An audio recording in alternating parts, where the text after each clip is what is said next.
इस वक्त कोरोना से पूरी दुनिया जंग लड़ रही है, उसे मात देने की कोशिश हो रही है। तो अब मजदूरों की घर वापसी पर सियासत करने का मौका कोई भी नेता छोड़ नहीं रहा।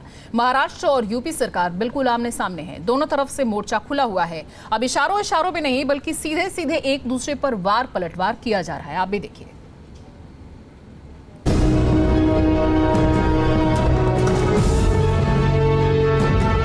सो जाते हैं फुटपाथ पर अखबार बिछाकर। ये मजदूर हैं साहब, ये कभी नींद की गोली नहीं खाते।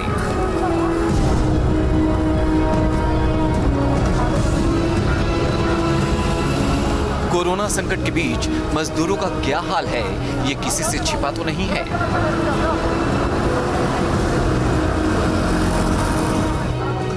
जिन शहरों को मजदूरों ने बनाया, वो शहर इस बुरे वक्त में इन मेहनतकश गरीबों को रोटी देने तक को तैयार नहीं है।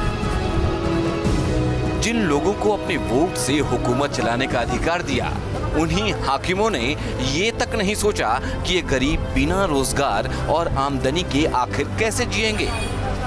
इनके अस्तित्व और मजबूरियों का किसी ने एहसास तक नहीं किया।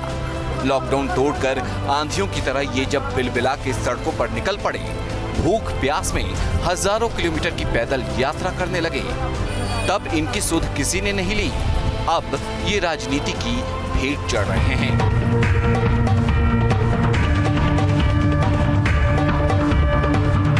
मुख्यमंत्री योगी ने कहा है कि जो भी राज्य जो उत्तर प्रदेश के प्रवासी श्रमिकों को वापस बुलाना चाहता है, उसे यूपी सरकार से अनुमति लेनी होगी और मजदूरों के सामाजिक, कानूनी, मौद्रिक अधिकारों को सुनिश्चित करना होगा।